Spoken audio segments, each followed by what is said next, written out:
তালব্য স যোগ ৰ যোগ দীৰ্ঘই সমান চিৰি। তালব্য স মানে হ'ল 24টা তত্ত্বৰে গঠিত পঞ্চভূতি একাদশ ইন্দ্ৰিয়যুক্ত আমাৰ এই শৰীৰটো তালব্য স। যোগ ৰ মানে হ'ল ৰমণ কৰা বা ক্ৰিয়া কৰা। এই 24টা তত্ত্বত নিহিত হৈ প্ৰৱেশ কৰি 25 নম্বৰ তত্ত্ব পৰমাত্মা, যাক কোৱা হৈছে কৃষ্ণস্তু ভগৱান স্বয়ং। সেই পৰমাত্মা পৰম তত্ত্বই আহি ইয়াত যেতিয়াই ৰমণ কৰে সেই মুহূৰ্তৰ পৰা এই শৰীৰটোক কোৱা হয় চিৰি।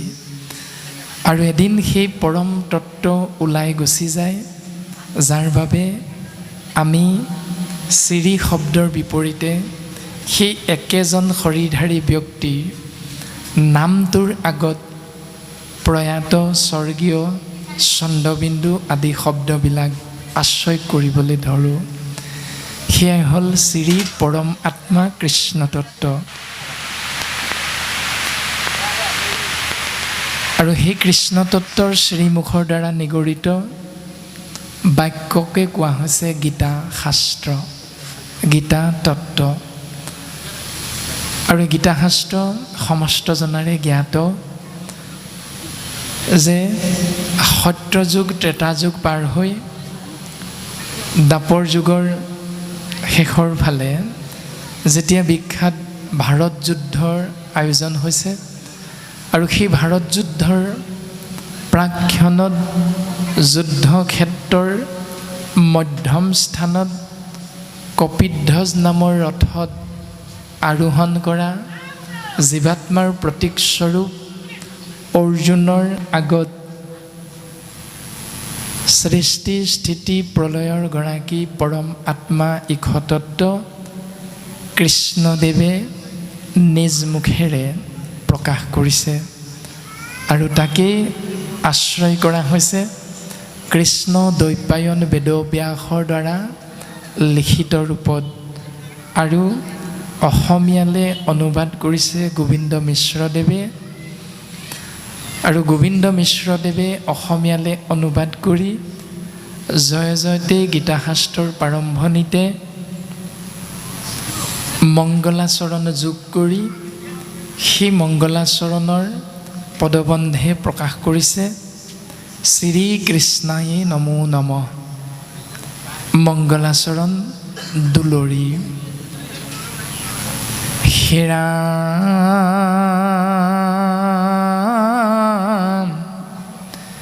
প্ৰথমে গুৰুক কৰো প্ৰণিপাত শিৰদিয়া চৰণত যাৰ উপদেশে জ্ঞানৰ প্ৰকাশে গুচিলয় বিদ্যা যত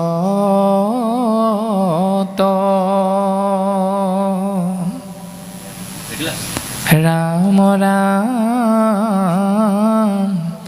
শুদ্ধ সত্য বিমতি কৃষ্ণত ভকতি পাদ পদ্মে নিষ্ঠা যাৰ ধৰি সদ্মৰূপ মহাভাগৱত লোকক কৰা নিস্তাৰ।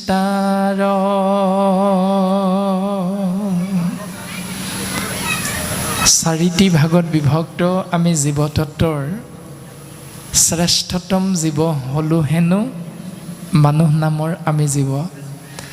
আৰু মানুহ নামৰ এই জীৱবিধক কৃপালু শ্ৰীমন্ত শংকৰদেৱ গুৰুজনাৰে আজ্ঞা শিৰোগত কৰি গোবিন্দ মিশ্ৰদেৱে জয় জয়তে মংগলাচৰণৰ জৰিয়তে দুলৰি ভাগীৰ প্ৰথম পদবন্ধে এটি সুন্দৰ উপদেশ প্ৰদান কৰিছে। উপদেশটো কি? যে বিনা গুৰু চৰণে ভকতি ৰকতি মুকুতি কবহো নহয়। যেতিয়ালৈকে গুৰুৰ চৰণত আমি আশ্ৰয় গ্ৰহণ নকৰিম তেতিয়ালৈকে জীৱৰ মুক্তিৰ পথ প্ৰশস্ত নহয়। আৰু সেই সূত্ৰে গোবিন্দ মিশ্ৰদেৱে প্ৰকাশ কৰিছে মনৰ ভাৱনা। প্ৰথমে গুৰুক কৰোঁ প্ৰণিপাত, শিৰ দিয়া চৰণত, যাৰ উপদেশে জ্ঞানৰ প্ৰকাশে গুচিল অবিদ্যাজত। আমাৰ ২৪টা তত্ত্বৰে গঠিত শৰীৰটোত থকা একাদশ ইন্দ্ৰিয়ৰ লগত যি ৰিপু, কাম, ক্ৰোধ, লোভ, মোহ, দম্ভ, দৈস্য, অহংকাৰ, মদ, মাশ্চৰ্য আদি সমস্তবিলাক অবিদ্যা নাশ হ'ব তেতিয়াই যে কেৱল গুৰুৰ কৃপাৰ দ্বাৰা। ধ্যান মূলং গুৰুৰ মূৰ্তি, পূজা মূলং গুৰুৰ পদং, মন্ত্ৰ মূলং গুৰুৰ বাক্যং, গুৰুৰ কৃপাহি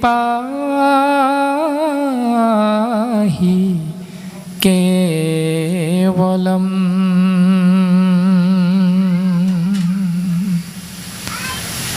যদি অবিদ্যা নাশ হোৱাটো আমি প্ৰত্যেকেই চিন্তা কৰোঁ, ইচ্ছা কৰোঁ, তেতিয়াহ'লে গুৰুৰ কৃপা লাগিবই।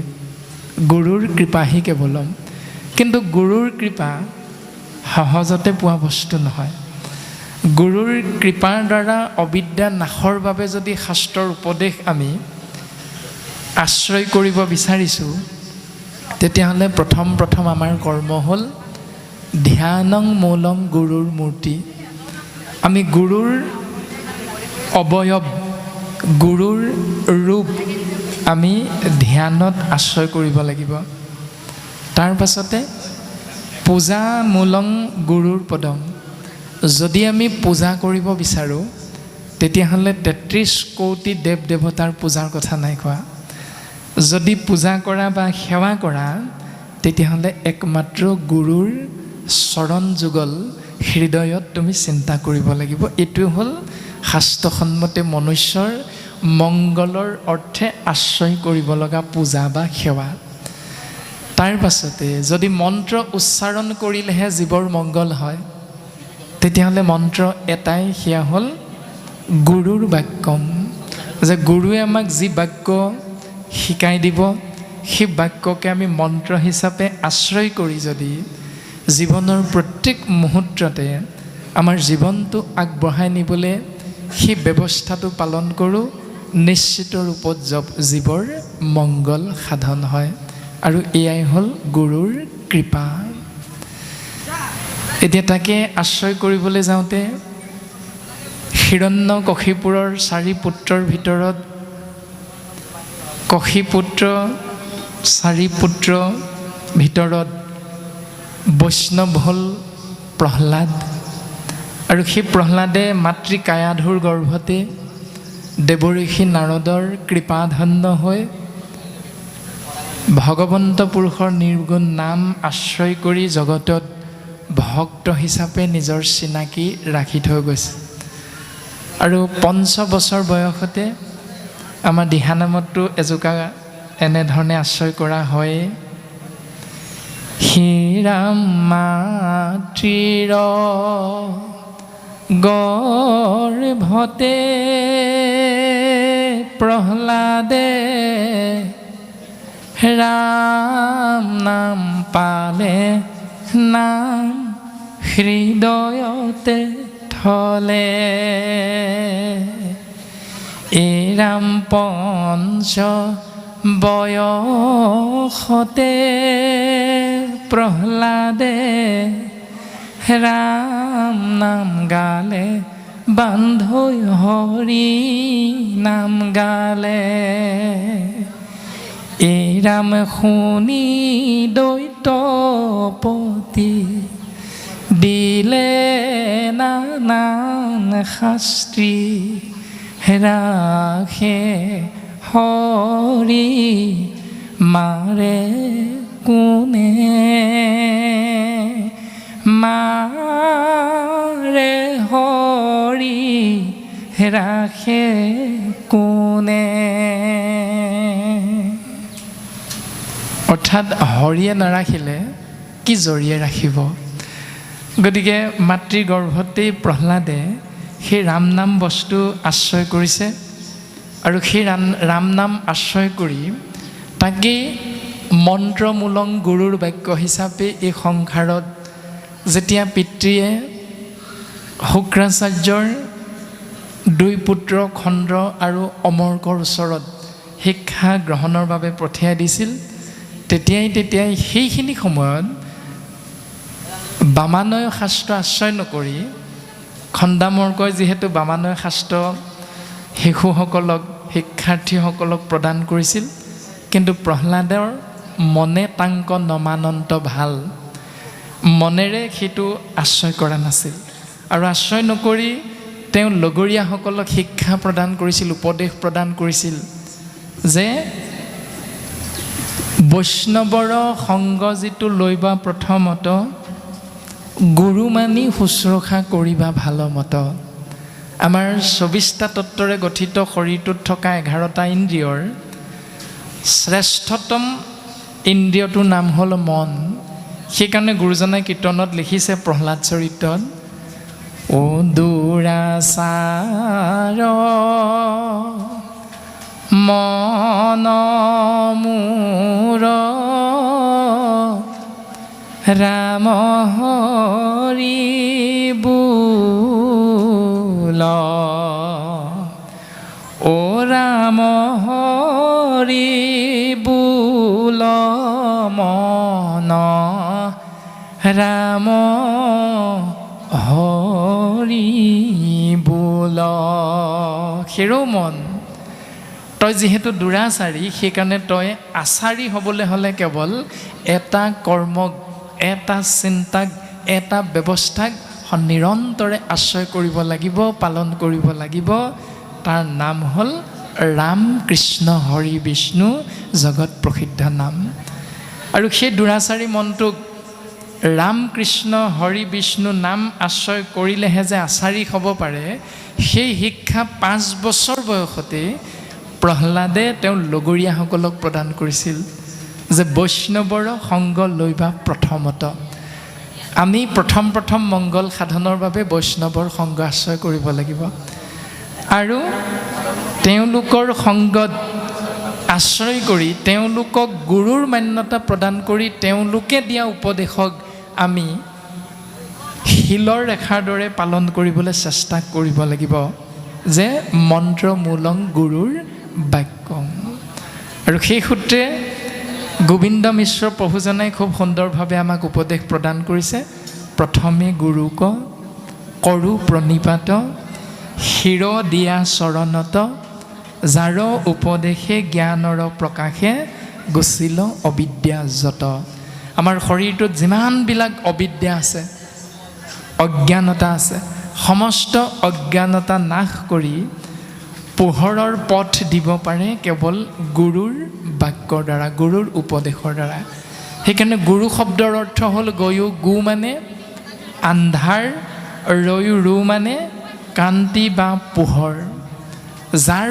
উপদেশ মৰ্মে জীৱই আন্ধাৰৰ পৰা পোহৰৰ দিশটো লাভ কৰিব পাৰে তাৰ নামেই হ'ল গুৰু আৰু সেই গুৰুৰ চৰণত আশ্ৰয় কৰিবলৈ যাওঁতে আমাৰ মনৰ ভাৱনা কেনেকুৱা হ'ব লাগিব তিনিটা গুণৰ মাজত আমি অৱস্থান কৰিছোঁ সতগুণ ৰজগুণ তমগুণ এতিয়া তিনিওটা আসুৰিক স্বভাৱ বুলি কৈছে নামঘোষা শাস্ত্ৰত মাধৱ গুৰুজনাই সেই কথাটো খুব সুন্দৰভাৱে কৈছে সত ৰজ তম তিনি গুণ কেৱলে আসুৰি মাত্ৰ এই তিনিওটা গুণেই জীৱৰ মুক্তিৰ পথ প্ৰশস্ত কৰিব নোৱাৰে।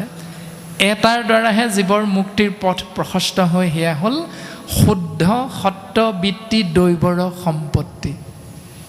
এইটো কেৱল জীৱই ভাগ্যৰ বলতহে লাভ কৰিব পাৰে। ভাগ্য নিৰ্ভৰ কৰিব কৰ্মৰ ওপৰত। তোমাৰ কৰ্ম কেনেধৰণে আশ্ৰয় কৰিছা, কি চিন্তাক অগ্ৰাধিকাৰ দি তুমি কৰ্মক আগবঢ়াই নিব বিচাৰিছা, তাৰ দ্বাৰাহে তুমি শুদ্ধ সত্য বৃত্তি লাভ কৰিব পাৰিবা। আৰু তাৰ দ্বাৰা কৃষ্ণত ভকতি হ'ব। কৃষ্ণত ভকতি হ'লে জীৱৰ মংগল সাধন হ'ব।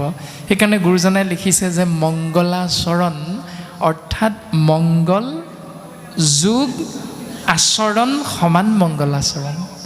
যদি মংগল বিচাৰোঁ, আমাৰ আচৰণটো তেনে হোৱাটো উচিত। কেনেকুৱা?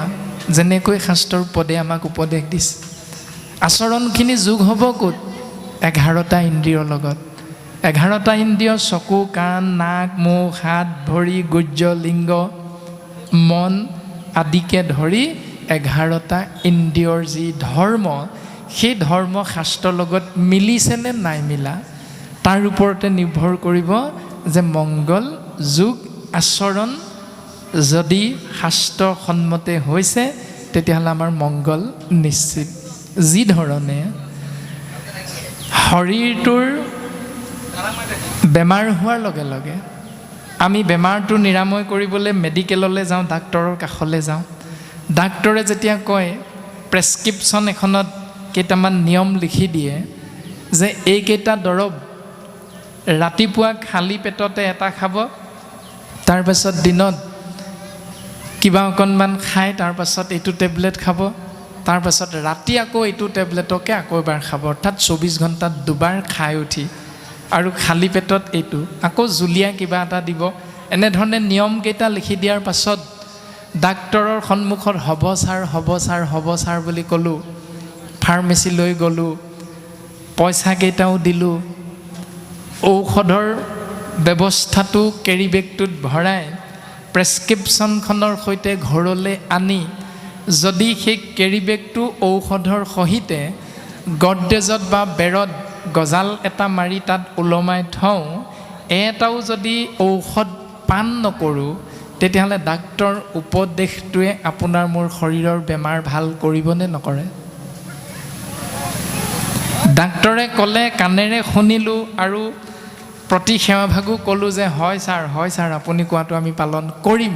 কিন্তু ঘৰলৈ আনি ঔষধ সহিতে কেৰি বেগটো গজাল এটাত ওলমাই থৈ দিলোঁ, এটা টেবলেটো নাখালোঁ। বেমাৰ ভাল হ'বনে? কেতিয়াও নহয়। তদনুৰূপ আমি সমাজ ব্যৱস্থাত কোনে কিমানবাৰ গীতা, ভাগৱত, কীৰ্তন, দশম ঘোষা ৰত্নাৱলী পঢ়িছোঁ এইটো ডাঙৰ কথা নহয়। কিমানবাৰ আমি কীৰ্তন, দশম ঘোষা ৰত্নাৱলী, ভাগৱত শুনিছোঁ এইটো ডাঙৰ কথা নহয়। তাত কোৱা কথাখিনি কিমানজনে শাস্ত্ৰৰ লগত মিলাই লৈ পালন কৰি জীৱনটো যাপন কৰিবলৈ চেষ্টা কৰিছোঁ, তাৰ ওপৰতহে নিৰ্ভৰ কৰিব আমাৰ মংগল হ'ব নে নহয়। আমাৰ উপাধি কি, আমাৰ শিক্ষাগত অৰ্হতা কিমান, আমাৰ বেংক বেলেঞ্চ কিমান আছে, আমি দেখিবলৈ কিমান ধুনীয়া, সেইটোৰ ওপৰত ভক্তি নিৰ্ভৰ নকৰে।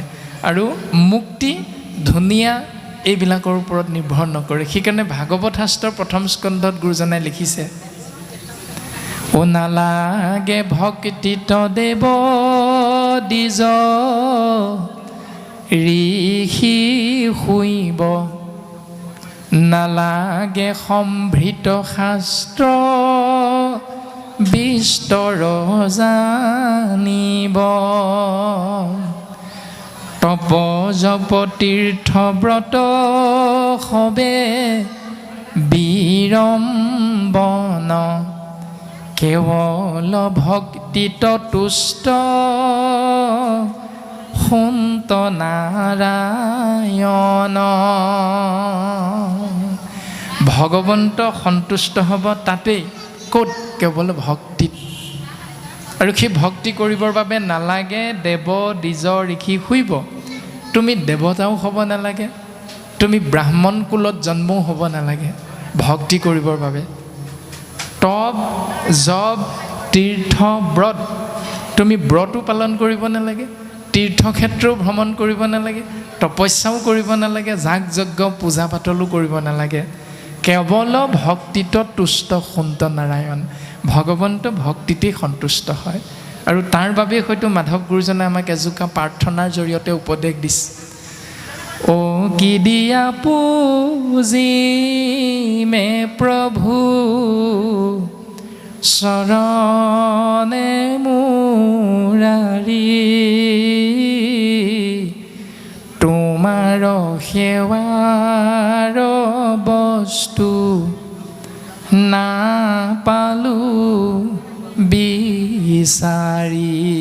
হে প্ৰভু, তোমাক সেৱা কৰাৰ ইচ্ছা আছিল বহুত কিবা কিবি দি, কিন্তু তোমাক সেৱা কৰাৰ বস্তুৱেই পৃথিৱীত বিচাৰিয়ে নাপালোঁ নহয়। তো গুৰুজনাই ক'লে বিচাৰি নাপালোঁ, আৰু আপুনি আমি সমাজ ব্যৱস্থাত যিখিনি কৰ্ম কৰোঁ সেই কৰ্মখিনিত কিন্তু ওলোটাটো হয়। অৰ্থাৎ নাপালোঁ বিচাৰি বিপৰীতে আমাৰ কৰ্মত কি যোগ হৈছে?